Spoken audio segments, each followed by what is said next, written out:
Vasta jo tänään kutsun taivaan, hyljäten tiet johtaa kuolemaan. Jeesuksen veri sinut puhdistaa, kotiin jo riennä Isä odottaa.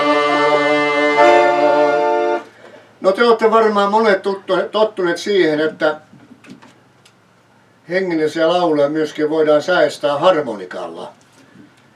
Ja jos nyt ajatellaan, että mikä on hengellisin tai raamatullisin soitin, niin se on kukaan ehdottomasti tämä. Ja minä perustelen tämän. Onko se Askokin täällä? On. No niin. Meillä on Askon kanssa ollaan vanhoja haitarimiehiä. Nimittäin Raamattu kehottaa ylistämään ja kiittämään Jumalaa kaikilla kielisoittimilla, eikö niin? Kyllä. Ja nyt sitten kysymys. Tiedättekö, missä on enemmän kieliä kuin harmonikassa? Ei mitään. Molemmat päät on aivan täynnä kieliä. Niin täällä kuin täällä passopuolellakin. Ja sitten vielä, joka on hyvin raamatullista, kun soitamme, niin vasen käsi ei tiedä mitä oikea tekee. Eikö raamatullista? Ja sitten vielä, mikä soitin on niin lähellä sydäntä kuin haitari? Tosin kun olen sieltä Lapista päin kotoisin, nythän mä olen asunut Kauhealla jo 75 vuodesta lähtien, niin siihen aikaan Lapissa oli vaikeuksia haitarin kanssa hengellisessä kokouksessa. Kaikki eivät edes ottaneet, jos oli kotikokousta, niin kiersivät jyrkkään, että täällä ei sitten soitella. Eräskin vanha uskovainen sisar sanoi, että Lapin murteella, että te kavotatte ittenne sen kanssa. No ei se meitä varmaan nämä soittimet vie kadotukseen, se on joku muu sitten.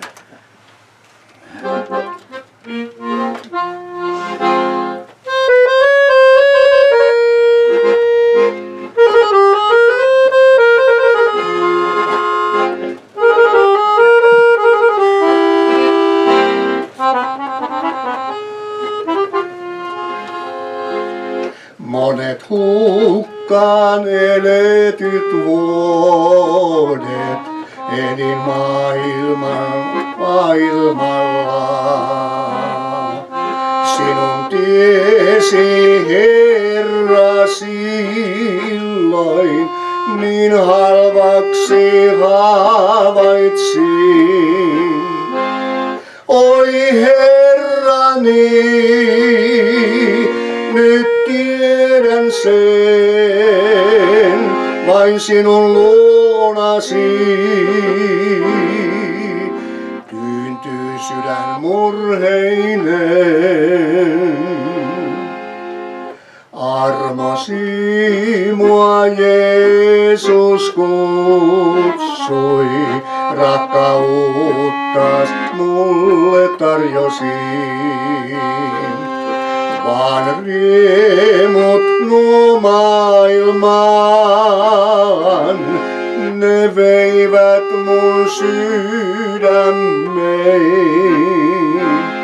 Oi Herrani,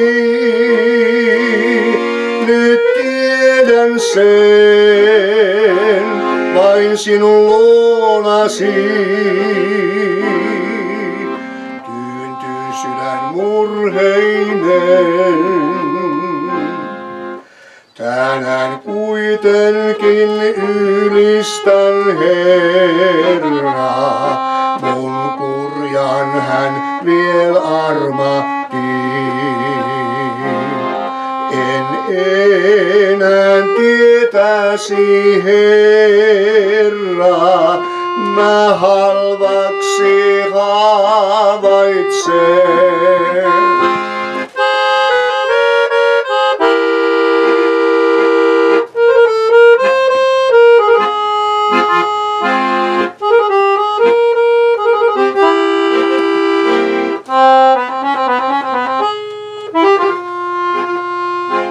Sinä maailman pettämä lapsi, riennä tänään Jeesuksen luo. Herra Jeesus itse tahtoo haavat maailman parantaa. Oi Herrani, nyt tiedän sen, vain sinun luonasi tyyntyy sydän murheinen. Se on hyvin tärkeää, että hengellisissä kokouksissa on musiikkia. Mä muistan kymmeniä vuosia sitten, kun menin Purosin. En ollut uskovainen mies silloin, täysin maailman mies. Ja tuleva anoppi sitten houkutteli mun hengelliseen kokoukseen, jossa aikaisemmin en ole koskaan käynyt. Ja kun katselin ja kuuntelin, niin se teki minun hyvin voimakkaan vaikutuksen. Ja näinpähän siellä, kun eräs mies soitteli harmonikalla, niin se vaikutti sen, että jos minäkin tulen uskoon, niin minäkin voin jatkaa tätä haitarin soittamista. Ennen soittelin vähän lavatanssissa ja siellä, mutta sitten kun vuonna 1966 tulin uskoon keskellä yötä. Onko täällä kohtalon toverit, jotka olette yöllä tulleet uskoon? Nostapa kätesi ylös. Te olette kaikki päivän lapsia, niin on minäkin kyllä. Mutta yöllä anoppi, kuulkaa, julisti keskellä yötä vävypojalleen synnit anteeksi ja minä sain tulla uskoon ja koin sellaista ihmeellistä vapautumista. Sitten vielä lisää näitä. Tämäkin on hyvin semmoinen vanha laulu, mutta on oikein hyvä. Elon toiselta puolen rantaa löytyy ihana kirkkauden maa. Ja näinhän se on.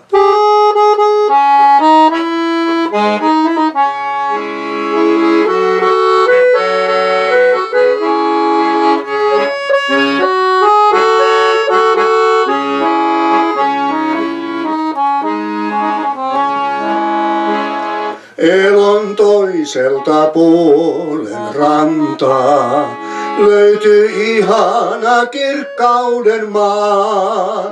Sieltä usein mun korviini kantaa, hellä ääni hän mua rakastaa. Hän rakastaa rakkaudellaan, on rakkaus se todellinen. Onko parempi maailmassa olla? Tuska pettymys on ikuinen. Liekin keskeltä kuulu ääni, niin tuskaisa pettynyt tuo.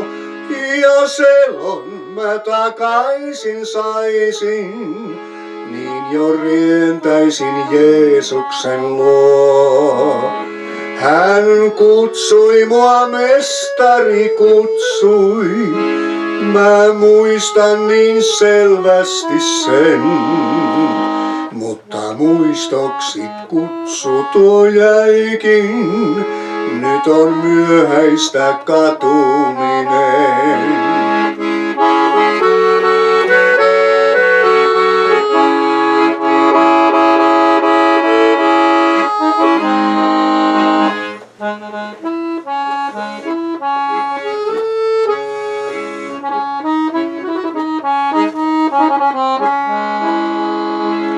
Oi mun ystäväin vielä tänään, nyt valitse elämän tie.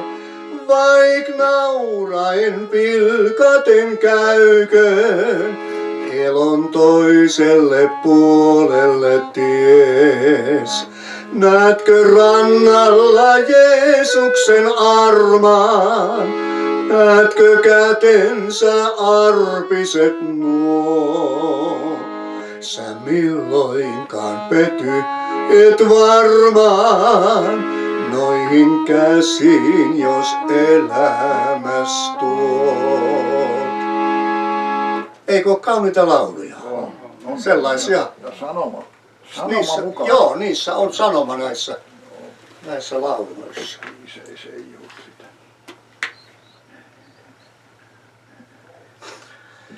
Siitä on muutama kuukausi, yli puoli vuotta aikaa, kun sain soiton tuolta Espanjasta.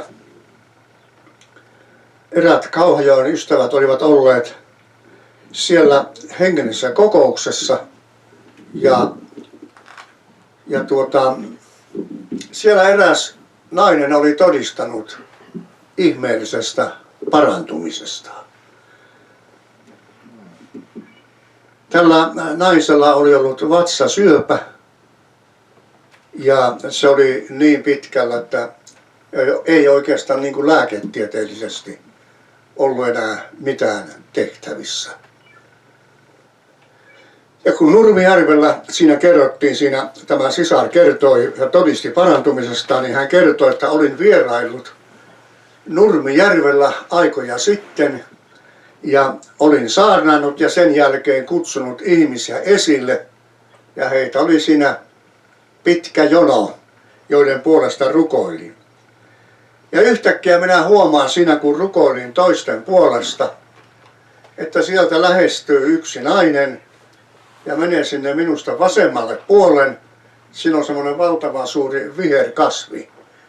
Ja hän menee sitä viherkasvia lähelle ja pysähtyy sinne. Minä keskeytin toisten puolesta rukoilemisen ja menin hänen luokseen.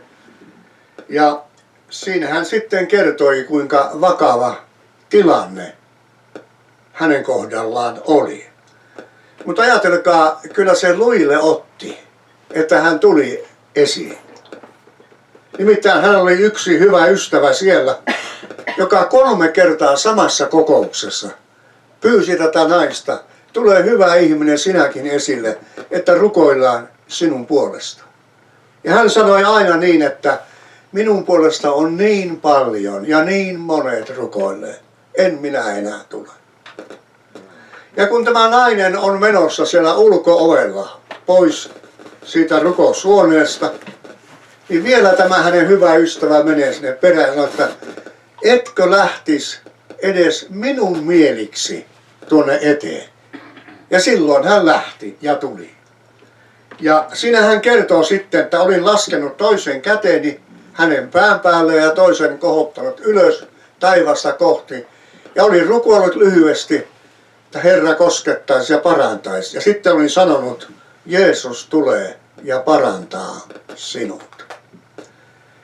Tulee ensi arkimaanantai, hänellä on sovittu lääkärin menoa. Ja hän oli varma ennen sitä, ennen kuin rukoiltiin, että hän ei tule sieltä enää takaisin. Tämä sairaus on niin pitkällä. Mutta kun hän menee maanantaina lääkärin vastaanotolle ja siellä tutkitaan ja kuvataan, niin ajatelkaa, mikä oli lääkärin sanoma tälle naiselle. Lääkäri sanoo, olemme kuvanneet ja sitä syöpäkasvainta ei siellä enää ole. Ja lääkäri jatkaa, siellä on vain muutaman sentin mittainen arpi. Ja tästä on pitkä aika, kun tämä tapahtui. Hän on edelleenkin terve ja todistaa hyvin Herrastaan. Mutta ystävät rakkaat, ei nämä hengelliset kokoukset, oli ne sitten kirkoissa, rukoushuoneissa, teltoissa, kodeissa, missä tahansa, nämä ei ole mitään turhia tilaisuuksia. Vaikka maailma ei niin kovin arvosta, mutta taivas arvostaa. Taivas arvostaa aina siellä, missä julistetaan evankeliumia Jeesuksesta, niin ne on arvokkaita ja pyhiä hetkiä. Ja nyt minä luen teille oikein hyvän tekstin.